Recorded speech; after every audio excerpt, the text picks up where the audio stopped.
有缘人，在我们的人生旅途上，总会遇到一些特别的人，他们似乎带着一种与生俱来的清澈纯净，无论经历过多少风雨、坎坷和磨难，他们依旧保有内心的纯真与善良。这些人仿佛一面镜子，映射出生活中的美好与宁静。他们的存在让我们不禁思考，究竟是什么力量能让他们如此坚韧、通透，甚至带有一丝孩童般的天真。古语有云，出淤泥而不染，这句话生动形容了这类人，他们历经世事，却不被外界的繁杂污染，反而更加纯粹干净。正如古代哲人老子所说的那般，返璞归真，回归心灵的本真状态。这种心灵的觉知力，不是表面上的善良或单纯，而是一种更深层次的灵性体现。灵魂越高洁的人，往往越容易与世界和谐相处，不是因为他们天生无忧无虑，而是他们深知如何面对痛苦与不完美。然而，我们不禁要问，这种灵性究竟从何而来？是天赋的能力，还是后天的磨练？为何这些看似柔弱、沈静的人，内心却拥有如此强大的力量？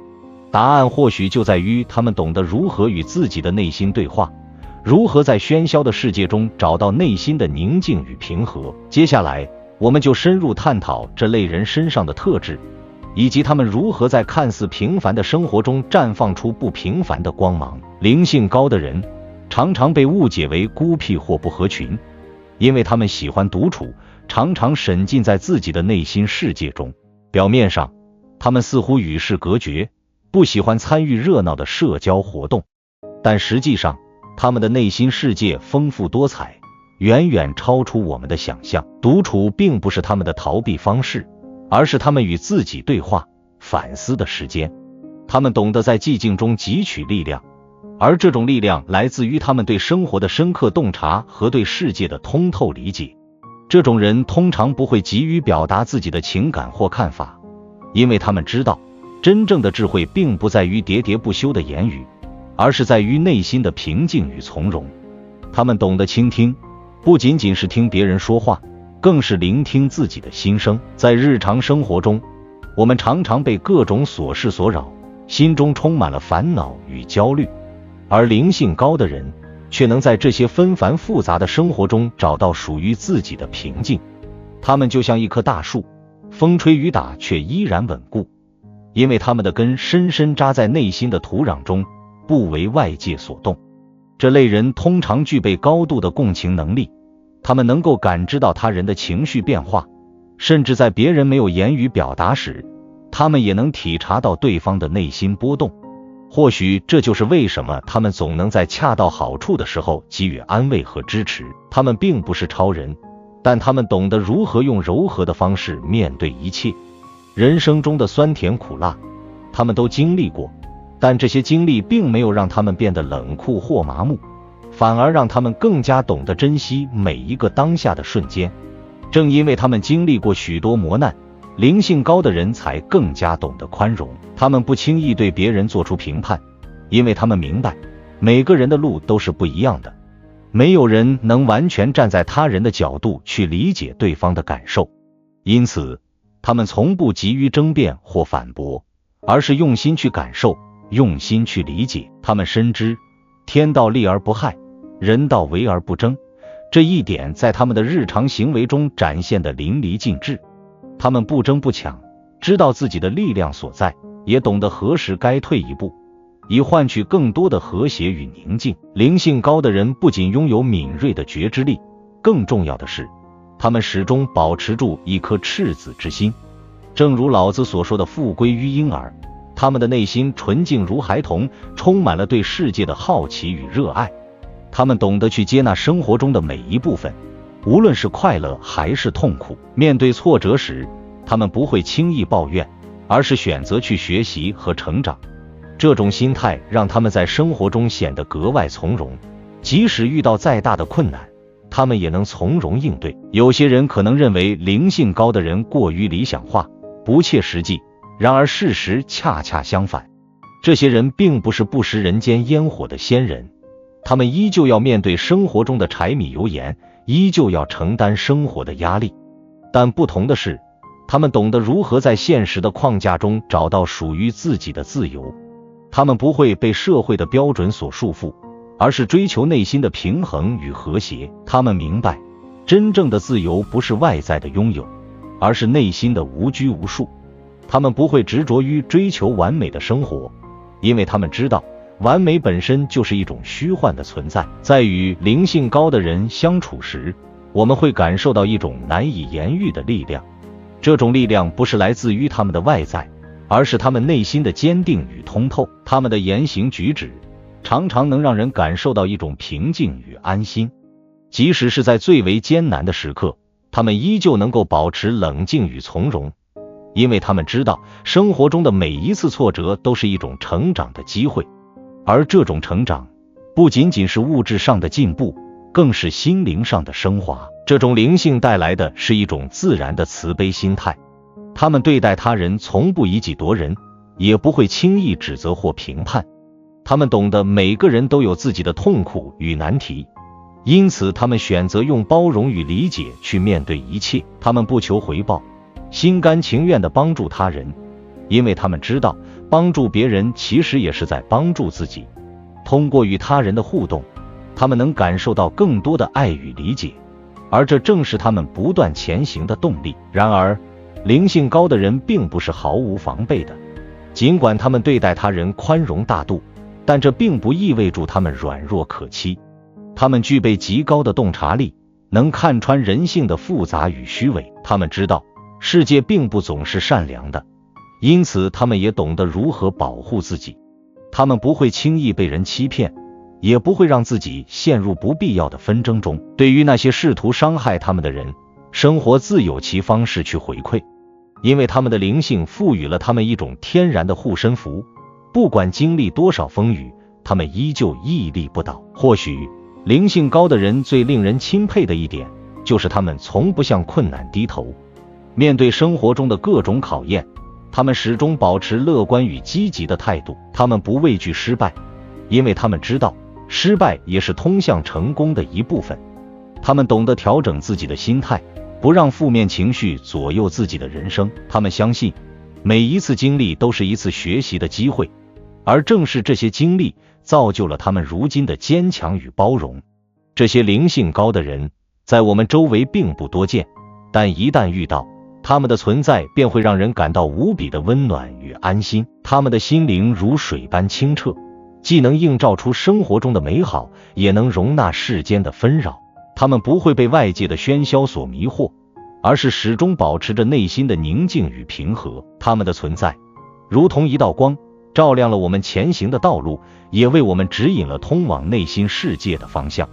什么是真正的灵性修行？是每天冥想打坐，还是去寺庙烧香拜佛？又或者我们是否只需要跟随某位大师，或是遵循一条正确的道路？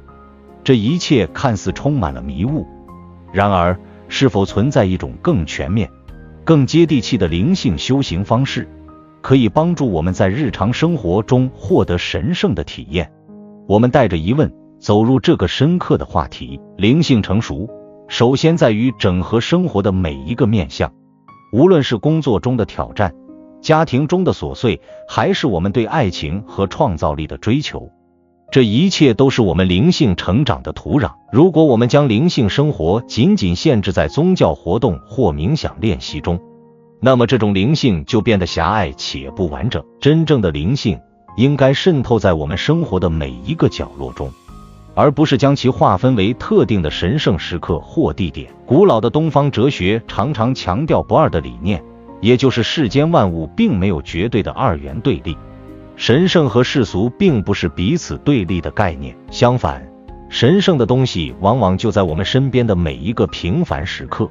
正如那位睿智的禅学学生所说，如果你想了解一位禅师，去和他的妻子谈谈。这一句话道出了灵性修行的精髓。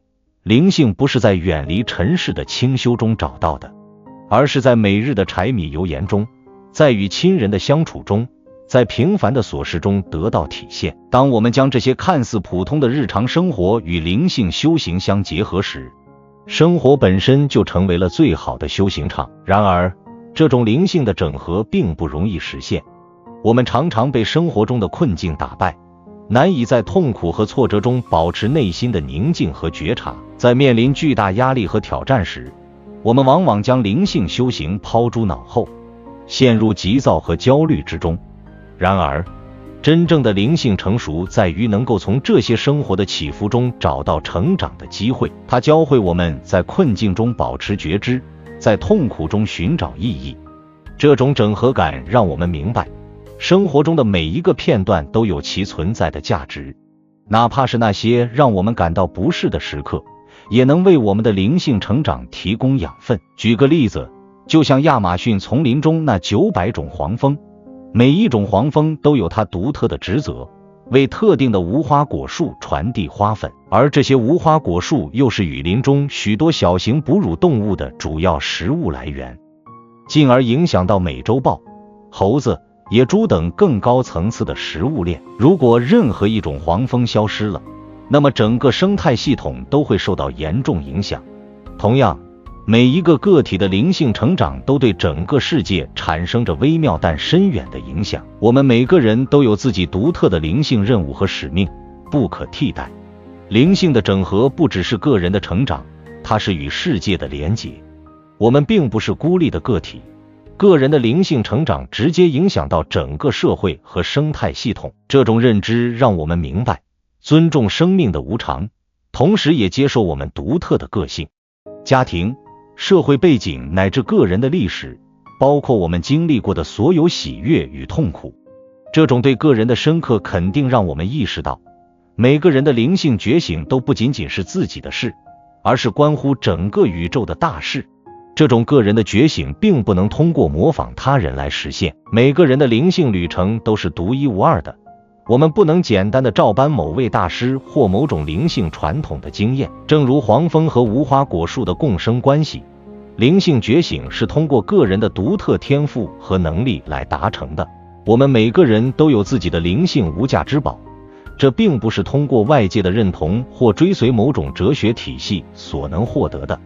当我们能够肯定并接纳自己独特的天命，我们的生活就会自然而然地成为一种全新的灵性表达。接下来说说质疑的重要性。灵性修行并不意味着盲目地接受某些教条或跟随某个伟大的导师，相反，它是一种对真理的积极探索和深刻的自我审视。佛陀称这种探索为责法，也就是对真理的责任和追求。这种质疑精神让我们不断开放思想，始终保持一颗不知道的心，并以辨别的智慧去区分生活中的真假、善恶。这种精神并不是怀疑一切，而是帮助我们在灵性成长中始终与自己保持连接。这种质疑态度让我们在学习伟大的智慧传统时，既能吸收其中的精华，同时也不失去自我的判断。灵性成熟的人并不会盲从某种哲学或信仰体系，而是能够在尊重传统的基础上发展出属于自己的灵性体验。这样的质疑可能不会让我们变得更加确定自己，但它会让我们更加诚实，更加接近内心的真实状态。灵性成熟的另一个重要特质是弹性，这种弹性让我们像竹子一样，能够在生活的风暴中屹立不倒，灵活应对各种变化。灵性修行并不是固守一种特定的路径，而是开放地接受生活中的多样性和复杂性。佛陀曾经说过，不要把竹筏当成彼岸。他提醒我们，不要把灵性工具当作终点，而要把它们当作帮助我们度过人生河流的工具。这种开放的心态使灵性修行充满了幽默感和灵活性。我们能够从各种不同的角度和方法中找到适合自己的觉醒之道。最后，真正成熟的灵性修行者懂得如何拥抱对立面。生活中充满了矛盾，我们不再单纯地把事情分为好与坏、对与错。灵性修行让我们能够容纳这些对立，既看到光明的一面，也接受黑暗的一面。当我们学会接受这些对立，我们就能够在生命的起伏中保持平衡。正如苏菲派所说的，向安拉祈祷，但要拴好骆驼。我们既要追求灵性的超越，也要脚踏实地，面对生活中的现实，这种对立的拥抱让我们不再追求完美的外在条件，而是从内心找到真正的平和与宁静。无论是生与死，喜悦与痛苦，我们都能够将其看作是不可分割的一部分。当我们学会与这些对立面和谐共处时，我们就能够在灵性成长的道路上轻松前行。古人有云，人无远虑，必有近忧。在灵性道路上，我们往往会经历类似的考验。当你开始思索生命的意义时，你会发现一些曾经看似重要的事物渐渐失去了吸引力，而新的思考和理解则取而代之。就像尼萨加达塔曾经提到的，当他被问及自己的意识与周围的寻道者有何不同时，他平静地微笑回应，他不再认同自己是寻道者了。他的回答耐人寻味，背后藏着一个深刻的智慧，那就是平凡与觉知并不矛盾。他能够安静地等待早餐、午餐，即便偶尔会感到饥饿或不耐烦，但在内心深处，他始终保持着如海洋般的宁静。我们也许和他一样，在生活中体验各种情感波动，但只要我们能够与内在的平静保持连结，便不会轻易被外界的风雨所动摇。尼萨加达塔的这种心态，正如梭罗所警告的，小心任何需要买新衣服才能加入的活动。这句话强调了我们不应追逐外在的表象，而应时刻保持对内在简单、真实的觉知。这种平凡的智慧体现在每一个呼吸、每一步脚印中。生活中的一草一木，人与人之间的真挚情感，都是生命的奥秘。他们不需要我们去追求什么超凡的境界，只需要放空心灵，静静地聆听。进入灵性成长的旅程，伴随而来的变化可能会让我们感到不安，失去朋友、家庭的误解，被社会嘲笑，甚至职业生涯的转折。所有这些都可能让人陷入孤独。然而，这些经历并不是失败的标志，而是灵性成长的必经之路。每一次的困惑与挑战，都是为了推动我们更接近真实的自我。这就像是大自然中的季节更替，虽然寒冬刺骨，但它孕育着春天的希望。人生也是如此，每一个痛苦的经历都是成长的催化剂，它们让我们从过去的自我中脱胎换骨，迎接更高层次的生命体验。尼萨加达塔所表现出的那种与外界隔绝的宁静，是他通过经历这些痛苦后获得的智慧。他不再为生活中的起伏所困扰，而是以一种平和的心态接受一切。这样的境界并非与世隔绝的空谈，而是一种对生命本质的深刻理解。生活的奥秘不在于追逐，而在于与当下和平共处。当我们真正能够接受这一点时，平凡的每一天都充满了无尽的可能。或许在这个现代社会里，追求灵性成长的人总会被误解，被当作与众不同的异类。但正如《道德经》所言，纯真、耐性、慈悲是我们最珍贵的财富。保持纯真，意味着回归生命的本源；对朋友和敌人保持耐性，意味着与万物的道相一致；对自己慈悲，意味着与世界和解。当我们学会不再执着于外界的评价，而是内心平和地接受一切时，我们就已经踏上了真正的灵性道路。这个过程中，最让人难以忍受的或许是孤独。灵性成长往往伴随着内心的孤独感。当我们从过去的生活模式中脱离出来时，曾经的朋友或许渐行渐远，而新的关系尚未建立。这时，我们可能会感到迷茫和失落。然而，这种孤独并非绝望的终点，而是自我觉醒的必经之路。孤独是灵性提升的副产品，它让我们有机会更深入地审视自己的内心，找到真正的自我。很多人在灵性觉醒的过程中，会发现自己不再适应过去的工作或生活方式。曾经觉得有意义的事情，如今可能变得空虚和乏味。这种变化或许让人感到不知所措，甚至会产生职业转折的压力。有的人会主动选择改变，有的人则被迫经历这种变化。但无论哪种情况，最终的结果都是引导我们找到更符合自己灵魂的生活方式。这正如尼萨加达塔所说的那样，不再认同于外在的变化，而是始终保持内心的宁静。工作上的变化或许会让我们失去物质上的安全感，但同时它也为我们开辟了新的精神道路。面对外界的嘲笑与不解，我们需要保持耐心和坚定。不少人会因为我们的与众不同而对我们评头论足，尤其是在追求灵性觉醒的过程中。然而，这些外界的声音不过是风吹过湖面的涟漪，无法真正撼动我们内心的平静。真正的智慧在于，当我们能够以平常心面对这些声音时，我们的内在力量便会越来越强大。那些试图嘲笑我们的人终将明白，他们的言辞只是自己内心不安的投射，而我们则会在宁静中获得真正的自由。灵性成长的过程并不是一帆风顺的，它充满了挑战和困难。然而，每一次挑战都是一次成长的机会。正如大自然的每一次风暴之后都会迎来晴朗的天空，我们的灵魂也会在经历痛苦和困惑后变得更加清晰和明亮。在这个过程中，我们需要学会宽恕、接纳和放下。唯有如此，我们才能与自己的灵魂建立真正的连结，找到那份深藏于内心的宁静。